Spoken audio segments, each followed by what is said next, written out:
right? New England is so lucky to get into the Super Bowl, right?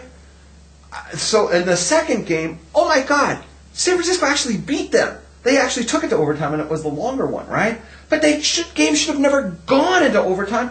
Because Bradshaw fumbled. Williams. No, Bradshaw fumbled, but they ruled it wasn't a fumble. Ahmad Bradshaw, the Giants running back, he fumbled, but they ruled... Oh, when they knocked him back? Yeah. I'm not even talking about that. I'm talking about this guy Williams. You don't know fumbled the twice, He fumbled in the middle of the fourth quarter when it hit his knee. Yeah. That set up a touchdown, Yeah. the tying touchdown, if you will, right? Yeah. Subtract that. That was a punt, right? Yeah. San Francisco had the ball and the lead, right? They had the ball and the lead, and they would have held on, and they would have won the game. We would have never even gone overtime. So it hits the guy's knee, right? And we're going overtime. That's essentially what happened.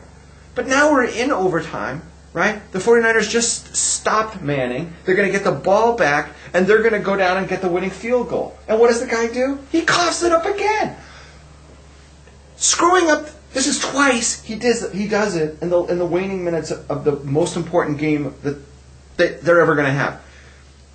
Fumbling it once and costing the team the game. 7 points. Right. Because the Giants... Doing it once, I can forgive you because everyone makes a mistake. Right. You just did it at a terrible time. Right. But doing it twice? Right. That's unforgivable. If I'm a 49er fan, I demand that they trade him. That man should never be permitted to wear a 49er jersey ever again. I'm not even a 49ers fan. I can't stand that team. But that guy has disgraced the team.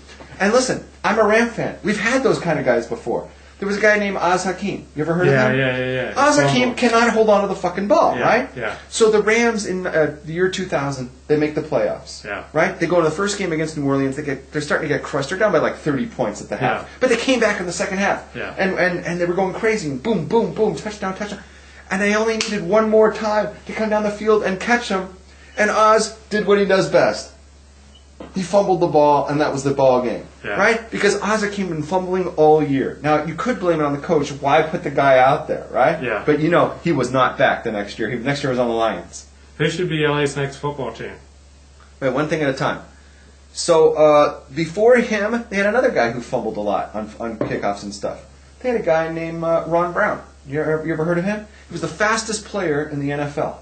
But they couldn't figure out a way to get the ball into his hands because he couldn't catch as a receiver, and as a kickoff returner, he couldn't hold on to the ball.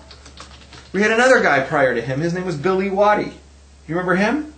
Billy Waddy was a wide receiver, could get open because he was fast, couldn't hold on to the ball. Before him, there was a running back named Wendell Tyler. We used to call him Fumble Tyler. They traded him to San Francisco. He did real well. He did pretty well there. I mean, he made really? Some, He couldn't hold on to the ball as a Ram. Right. So the Rams have a long history of guys who can't hold on to the ball. Right? And every time we've had one, I've said, get rid of him. Because I can't take it. You have 40 guys on a team, and one guy, and they're playing great. The 49ers played well enough yesterday to win the Super Bowl. They were the best of the 4 teams that played yesterday.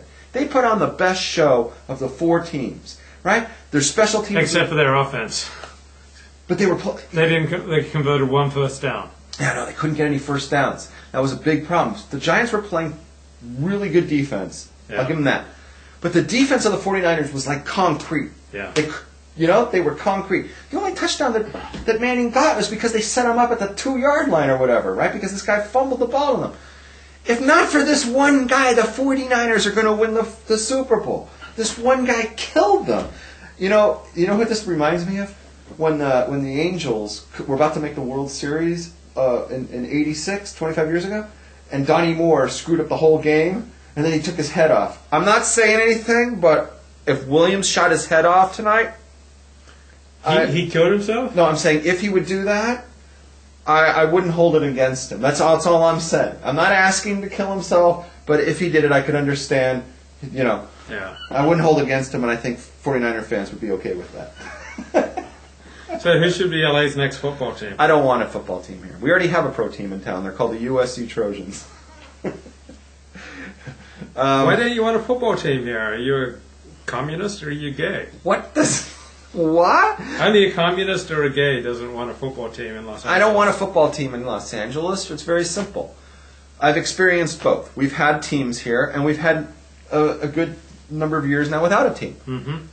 I actually like not having a team in the town because you get to see a game every week, and I can see, my team every week. Yeah. I can't see my team when there's a team in LA because they don't sell out. And let's face it, we're never going to sell out the home games. We've been down this road before. Nobody goes to the games because the entertainment dollars stretch too far. People don't understand this. LA is a college town. It always has been and it always will be. If you have money to go to a football game, you're going to go see UCLA or USC. So we're a college town. The NFL has never understood that. The big networks don't understand that. The reason why the UCLA USC football game is so big and will always grab the headlines, the whole front page of all the newspapers in town are going to be talking about that game, which is unlike other NFL cities. There's no room for other things. We can't grasp having a team. So therefore, we shouldn't have a team. We are a college town, and that's where we are. So that's the answer. When the Lakers win a championship, do you find yourself out on the streets looting? When the Lakers win the championship? Yeah. When a Los Angeles team wins a championship, do you find yourself looting? Like, is that something genetic for Los Angelinos that they must go to loot when they win the championship? I have not looted. Okay. But at least we don't do what Vancouver does.